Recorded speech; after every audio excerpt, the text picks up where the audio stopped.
Welcome back to the MTGP Episodes. As always, I'm your host, Gui.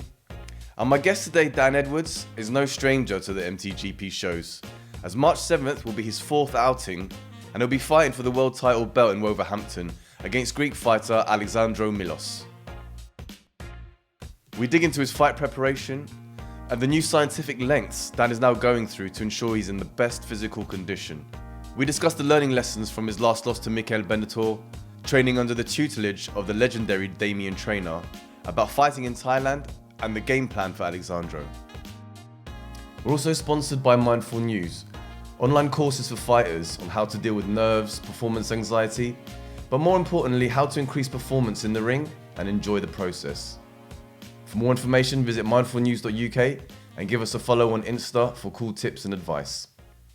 First of all, Dan, thank you so much for doing this. Really appreciated it.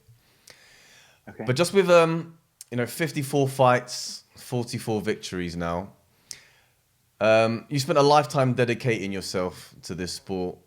And with a fight coming up on the 7th of March in Wolverhampton, for you, is this business as usual? Or are you going in this feeling a bit more excited? Are the expectations a bit higher?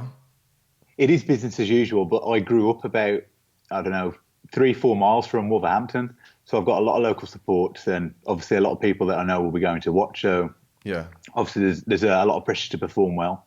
Yeah. And do you find that as your career progresses and the more fights you get, you're defending your title, do you feel like the expectations are increased every time and that people are expecting more from you? Yeah, I guess so. Yeah. And yeah. I mean, the last time I fought on the Muay Thai Grand Prix, it wasn't a great performance, to be honest. So I want to try and redeem myself a little bit. Like you said, you're no stranger to the MTGP. You fought there 3 times already. This will be your 4th. Do you feel comfortable fighting there? Do you feel? Yeah, it's a great show. I mean, you feel welcome they always look there, after really well. Mm-hmm. I mean, yeah, it's on the UFC Fight Pass and that now, so it goes out to a big audience as well. Yeah, and for you, with the UFC Fight Pass, with your perception of how the popularity of Muay Thai is at the moment, the fact that the UFC is part of the Fight Pass, then what are your thoughts there? I guess it's like obviously filmed, professionally filmed, so and it boosts the fighter's profile. Mm-hmm. So I mean, anywhere in the world can go onto the UFC Fight Pass and just watch fights or fighters or whatever they want to do. Yeah. So it's good for things like that. Yeah. Mm-hmm. Now, when it comes to defending a world title, the idea of raising the belt at the end, does that add significant pressure to you? It does, but I try not to think about that, if I'm honest. I mean, for me, it's just a fight, whether it's a world title or not. I train the same every time. I always train hard. Mm-hmm.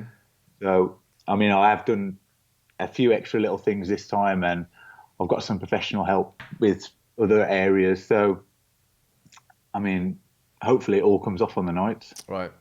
So let us go back to the last MTGP fight, the Mikhail Bennett fight.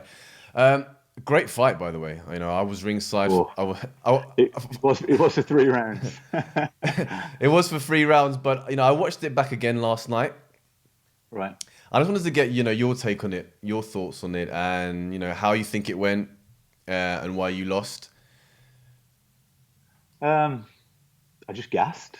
I mean, I changed a few different things with my diet, and basically I messed it up after the weigh-in. It was nothing to do with the preparation for the fight. I prepared really, really well for the fight. I felt great going into the fight, and then something just happened. I got to the end of round 3. I just had nothing left. I just gassed. I mean, I was all over him for the first 3 rounds. I mean, he was nearly out in the second. Yeah. There was a few mistakes as well. I mean, the second round was 4 minutes long as well, which didn't help. Really? Yeah, it was 4 minutes long. It was about 3 minutes 50 long. Wow. Which doesn't help. Yeah. So, but at the end of the day, I still gassed. So because no excuses. Yeah, well, because the first round in particular, it was a perfect display from you. Yeah, you connected with everything you threw. Even when you threw him over, the elbows, the body shots. Yeah. It seemed to be work. He didn't have an answer for you in the first couple of rounds. I was matched with him again for this show. Mm-hmm. That was the original matchup, and then he's pulled out for I don't know what reason. I think he was travelling to Thailand or something, so he's pulled out. I mean, he pulled out months ago, so it hasn't really changed anything for my training. But hopefully that fight will come around again. Yeah. Hopefully it will. How many 5-round fights have you had? I mean, approximately. What you mean, A-class fights? No, I'm talking about 3 rounds versus the 5 rounds. Just as far as the championship rounds are concerned. I've never fought on the Muay Thai Grand Prix 3 round. It's always been 5. Yeah. Probably about 10 fights in total, and the rest have all been 3-5s. Yeah. But as far as Yeah. your gas tank and the other 5-rounders, has that traditionally been an issue for you? No, not really. I mean, the first fight I had with Adrian Garlonta on the Muay Thai Grand Prix when I won the title, I mean, that was a tough fight, but I think that was just because he was so big and he kept trying to march me down. And then when I fought the Italian guy, I can't remember his name, on Andreas, that was on the Muay Thai Grand Prix that was in Birmingham, actually. I felt really good then.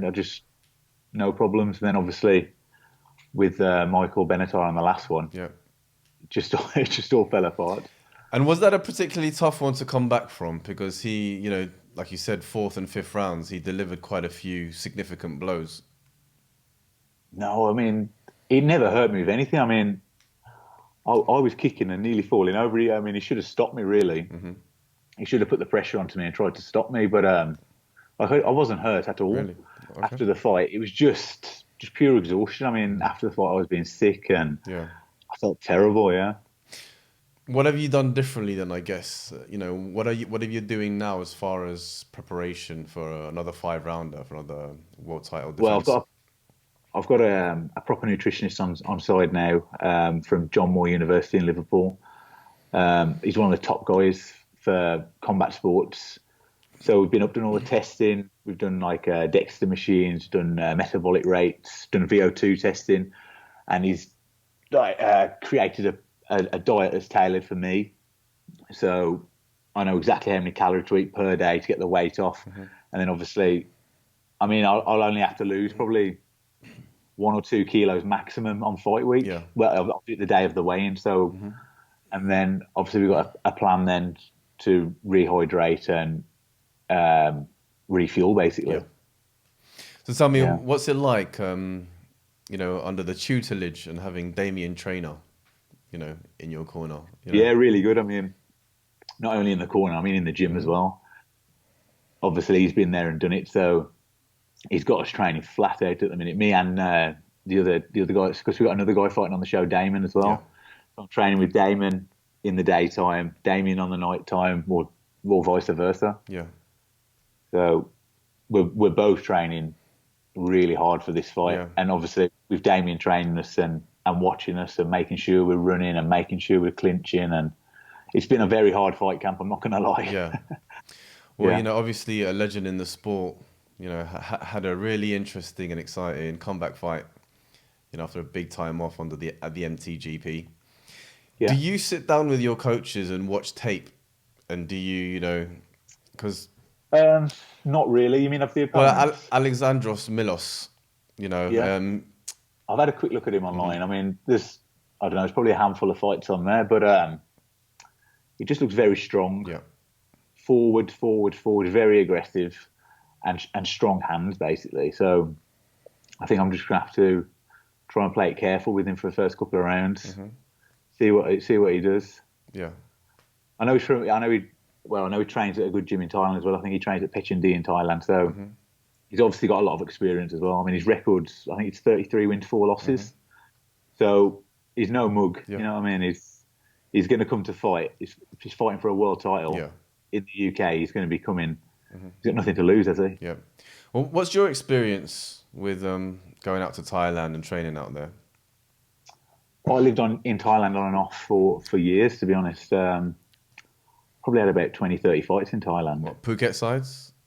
No, I fought Old Lumpini Stadium, New Lumpini, Rajdamnern, fought Max Muay Thai, Muay Thai Warriors. fought on some big shows out there. Super Muay Thai. I won the Super Muay Thai 4-man tournament out there. Yeah. Yeah. Did you pick up any of the language? A little bit. Not much. Don't ask me to do any. Yeah, and what would you say were your takeaways from having experienced, significant time out there? I guess it's the intensity of the training and how you'll start, say 4 or 5 weeks out from the fight, and you're gradually up the training. Like now, it's my last full week of hard training, so I know this week I've got to put everything into it, and then next week, probably Saturday, Sunday, I'll start tapering it off a little bit then. Yeah. And obviously trying to get your body to recover. Yeah. So can you describe for me a typical week for you, especially in a fight camp? How does that look like? Right. Well, I mean, I've only ran today. I mean, yesterday we ran 6 miles, came and we did 5 rounds on the pads. Mm-hmm. But today I've just ran. Tomorrow I'll run.